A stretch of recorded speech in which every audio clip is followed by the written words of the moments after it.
Good morning, everyone. Thank you all for getting up early on this rainy Friday morning. Thank you to Zoo Plus for hosting us. And thank you for the Creative Mornings Munich team for setting up this unique opportunity each month where we can gather together to discuss ideas and topics around creativity. Being one of my favorite subjects, these meetups are truly a highlight of each month for me. Today, I'll be speaking on this month's theme, Blossom, with my talk being called From Seed to Bloom, Cultivating Your Creative Potential. But first, a bit about myself and why I'm drawn to this theme in particular. And one more. My name is Brian Hammonds, and since my youth, I've been fascinated by the creative process, where ideas come from, what sparks inspiration, and why people are drawn to certain creative mediums. That curiosity led me to study art and art history at university, and eventually into a career in commercial and fashion photography and art direction. Over the past 15 years, I've produced campaigns and created imagery across North America, Europe, and Asia for a variety of brands and clients. You can see some of the work here. Alongside of my professional work, I've always kept a strong curiosity about creativity in its many forms. And through my journey as a creative producer and team leader, I've come to see just how organic the creative process is. Like any living thing, it requires the right conditions if it's going to grow and bear fruit.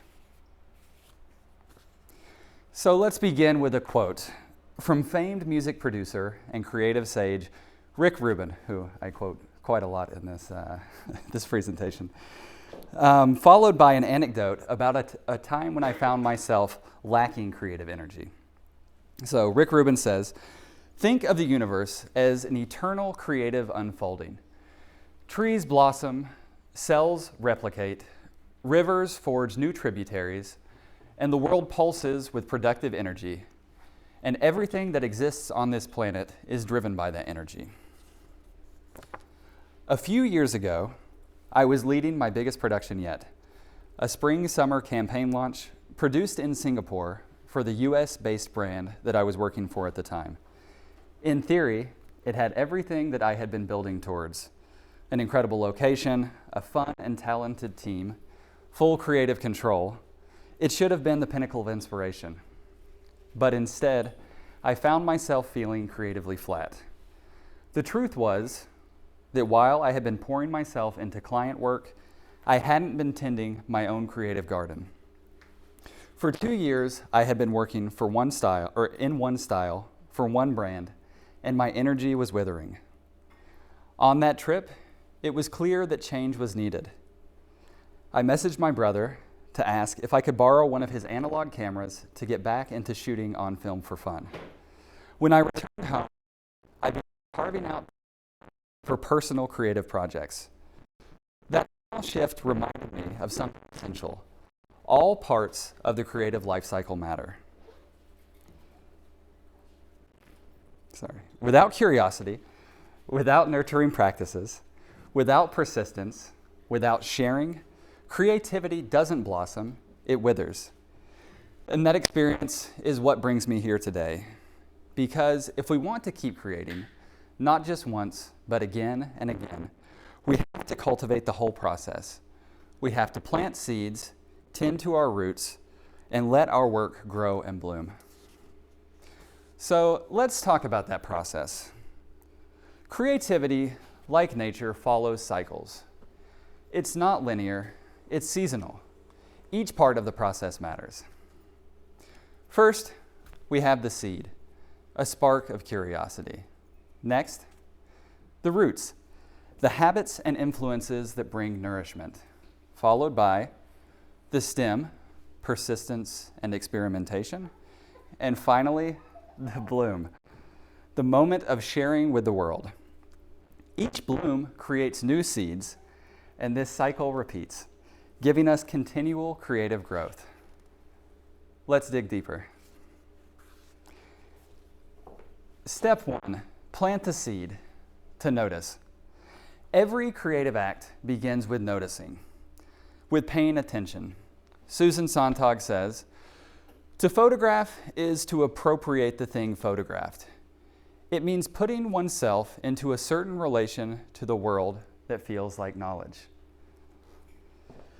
She's noting that when we pay attention, we are entering into a new relationship with the world, one that gives us both knowledge and connection. Georgia O'Keeffe reminds us that true seeing takes time when she says, "Nobody sees a flower, really.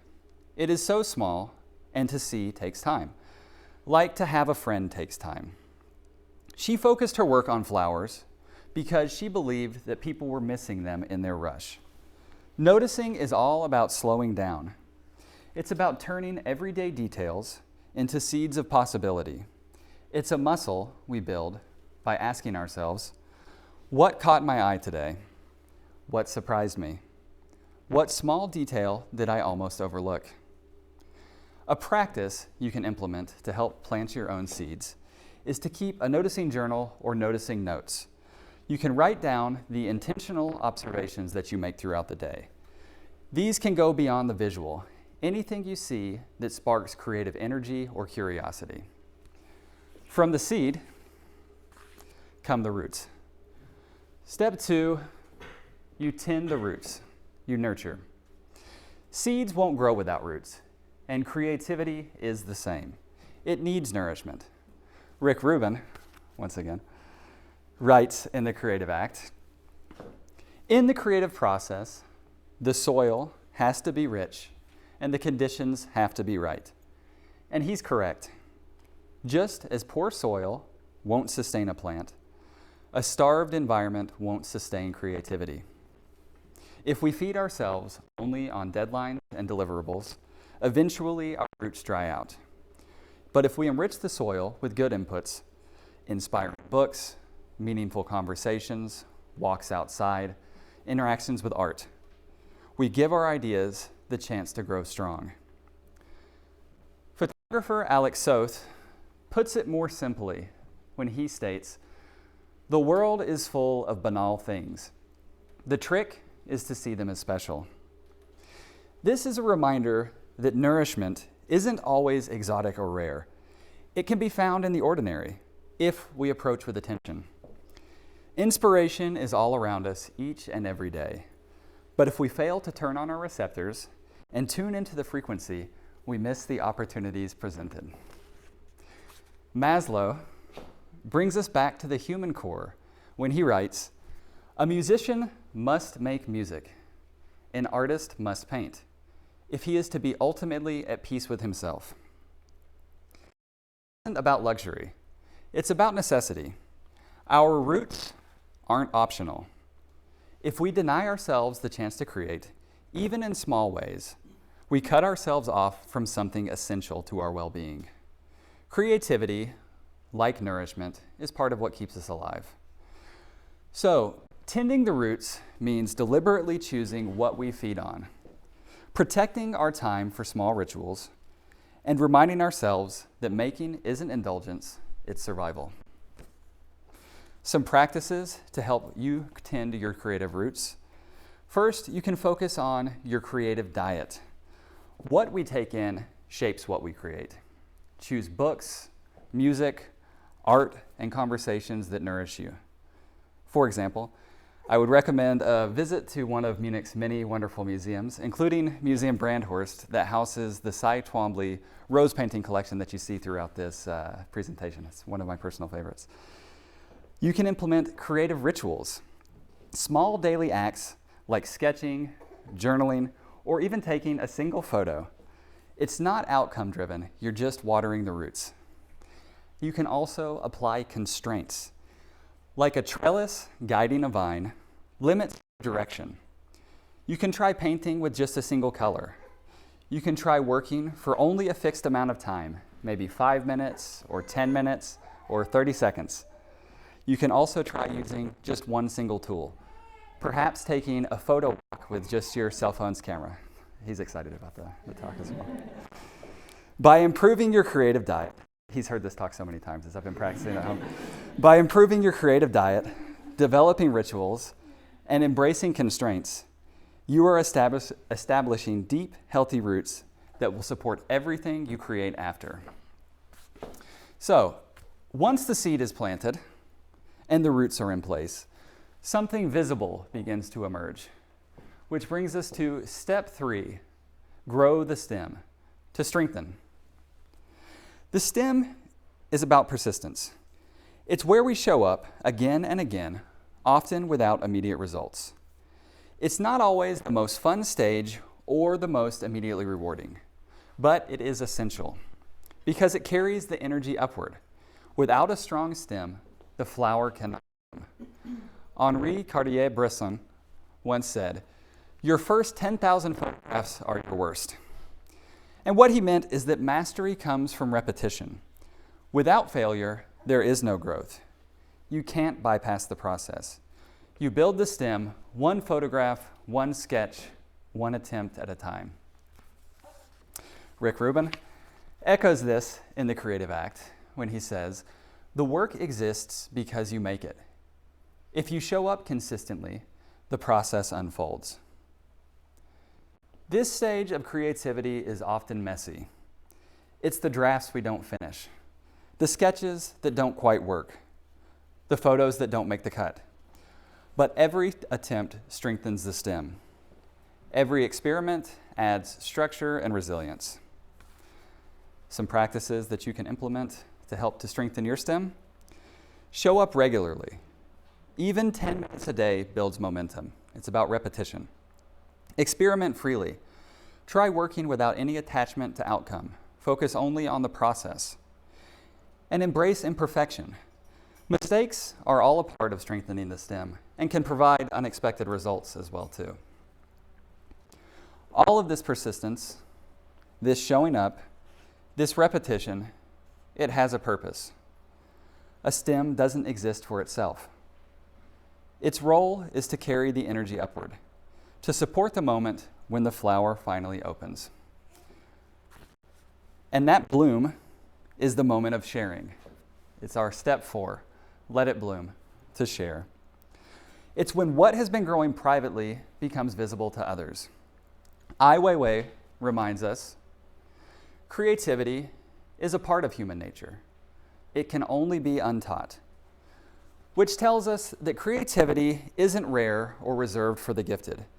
It's something that we're all born with, but often through fear, perfectionism, or outside judgment, we unlearn it.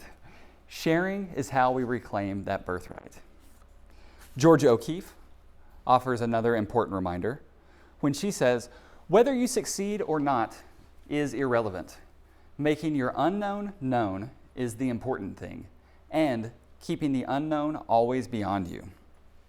She shifts the focus from outcome to expression.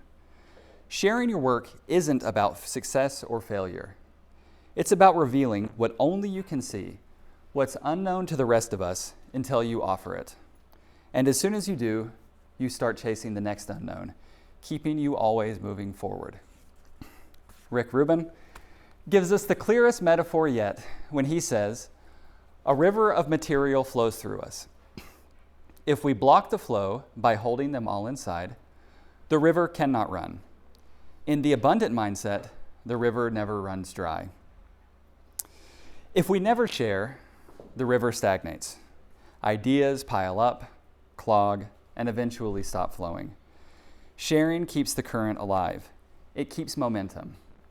And it invites others into the process. Their responses, their feedback, their presence enriches the work in ways that we cannot achieve alone. Some practices to help with your own bloom. This is where the 80% rule comes in. Don't wait until every petal is fully matured. A bloom opens when conditions are right, not always perfect. Share when your work feels alive, even if it's unfinished. I have a prompt for us to take a few seconds to think about. So I want everyone to take a moment to think, what's something you're holding back right now because it doesn't feel ready? And what might happen if you were to share it this week? So we can reflect for a moment, and then during the question and answer section, if a few people want to volunteer, we can do so. Sharing your work is a form of blossoming. With each bloom, new seeds are scattered and the cycle begins again. So, here's a rhythm that you can try in a single week. A 5-day creative bloom plan. Day 1, plant the seed. Notice 3 things each day. These are your sparks, the starting points of creativity. Remember to write them down. Day 2, tend your roots. Feed your ideas. Focus on your creative diet with a visit to a museum, taking in an indie film perhaps, maybe going to a concert, a walk outside, or an inspiring conversation.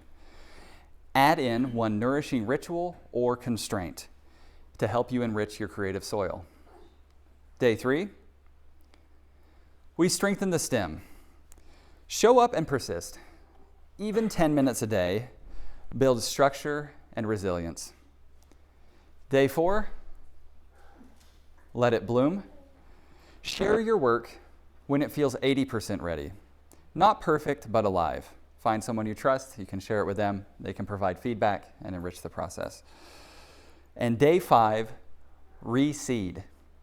This is reflection framed as planting again. You can ask yourself, how did I grow this week? What part of my creativity withered, if any? And what's worth planting again in a new way? Just like every bloom creates fresh seeds, your reflection plants your next creative cycle. The point isn't to create with action. It's to keep momentum alive by tending every stage of the creative cycle, including the reseeding that makes the next season possible. As we close, I want to return to the cycle. Every bloom you've ever seen began in darkness, hidden in the soil. Every root was once a seed. Every stem reached upward toward the light. And every bloom, in its fullness, scattered seeds for what comes next. Ai Weiwei reminds us that art is but a beginning. The truth of creative work. It's not about one perfect outcome. It's about renewal. Every time you share, you are planting again, beginning the next cycle. So, my invitation is this. This week, plant one seed, tend one root, strengthen one stem, and let one thing bloom. And then take the time to reseed so that the cycle continues. Thank you all very much.